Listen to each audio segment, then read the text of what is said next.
So, I'm going to go ahead and also lay something out there so that way people can understand what started this 20 fucking years of bullshit. Alright?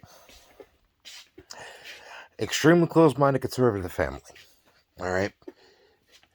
I attempted to be open about my sexuality back when I was a teenager. Keep in mind, I got gay bashed from the point where I was a kid because it was assumed automatically that, just gonna be gay. Alright? Got put through gay conversion therapy, that whole Rape the Gay Away program, which, by the way, ended up pissing off people within the gay community with a simple joke. Alright? Now, keep in mind, not even a homophobic joke. If anything, it was my way of coping with what I was dealing through. Alright? The joke was, what's the difference between a gay and a Nazi? 45-degree angle. Alright? Compare that to how bad a lot of the jokes that have come out from Dave Chappelle ended up being throughout the years. Go ahead and compare that to just how bad Christopher Titus's jokes are to begin with. Let's go ahead and compare that to Rodney Dangerfield, George Carlin. Are you understanding my point? Some people use humor to cope. Especially because of the factor that when a guy ends up saying, hey, I've been raped by somebody from the opposite gender. There are people that are so close-minded and misogynistic that their brain automatically ends up minimalizing it and end up being like, there's no way you were raped by somebody from the opposite gender. How could you not have liked it? Let's see. First off, having pretext before, anything end up happening. Like, for example, getting to know the person, not rushing into anything, not having my wrist held down and telling them they're rushing things a bit. Then you go ahead and you end up saying no, and, saying, listen, I don't want this to continue. And you try pushing them off of you. But if you end up going ahead and pushing them off of you, you ended up going ahead and using force against somebody from the opposite gender, despite the fact that they were sexually assaulting you. So at that point, then you're going to end up getting looked as you're abusive towards women. Do you understand the slippery slope that ends up coming with that? Especially when the factor that they end up going ahead and violating your informed consent. And the part that pisses me off about the whole situation is still to this day, I'm bisexual. There are guys that I'm attracted to. There are girls that I'm attracted to. Alright? Obviously, as long as they're age appropriate and we actually have common interests, common trajectories in life. My point on that. Alright? There's actually a lot of people within the LGBTQ community that end up being so close-minded too, that if you tell people that you're bisexual, the automatic assumption is, number one, you're indecisive. You just can't decide which way sexuality-wise you're actually leaning. Number two, the factor that if you end up going ahead and settling down with somebody that's biologically, if you're a biological male, and, end up settling down with somebody that was biologically born female, that automatically, no, you were never gay, it was just a phase. But then also, if you end up going ahead and settling down with somebody, with the same sex, it's, oh, we knew that it was just a matter of time until you ended up dropping the pretext. We knew that, you fucking faggot.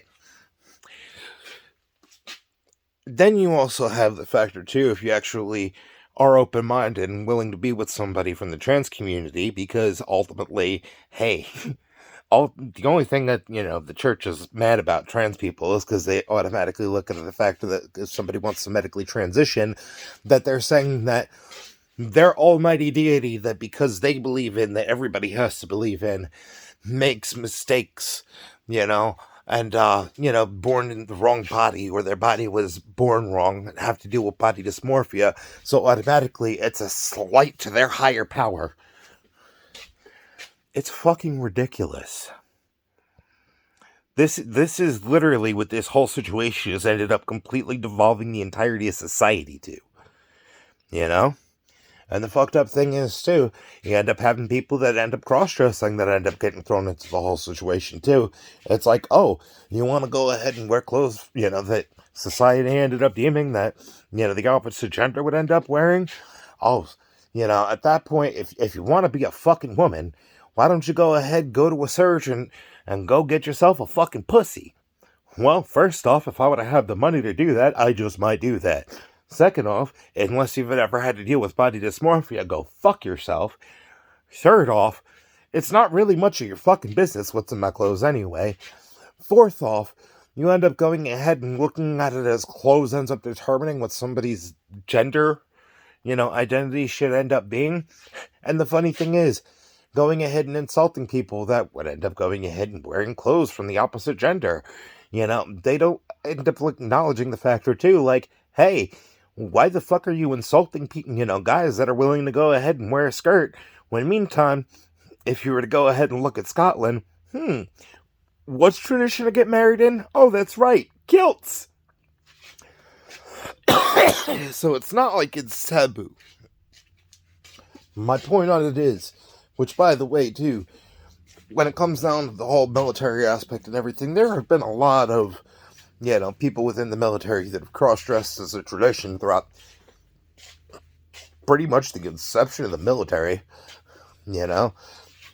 So, ultimately trying to go ahead and have all those contradictions and trying to go ahead and, discriminate based on variables like that, it's like, hey, if you're really wanting to have those fucking arguments, how about we make the rule that unless the argument pertains to you and it directly affects your personal quality of life, shut the fuck up.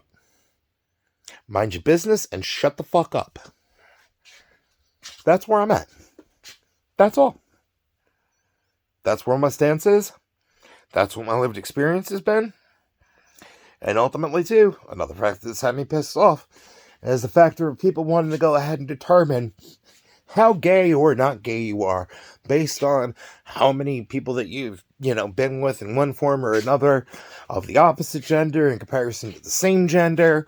And apparently that's going to go ahead and make a fucking difference, rather than just being like, hey, so I haven't really gotten to meet many of your fucking boyfriends.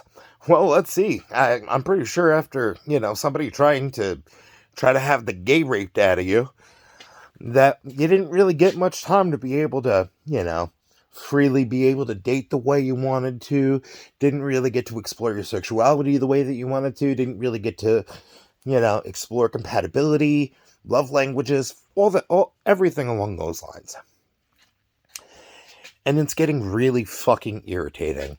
The factor that people that don't belong having this fucking conversation are trying to put themselves in this conversation, when meantime the big shit that I had to deal with was the fact that up in New York, it has now been deemed completely illegal, for gay conversion therapy, with what happened to me.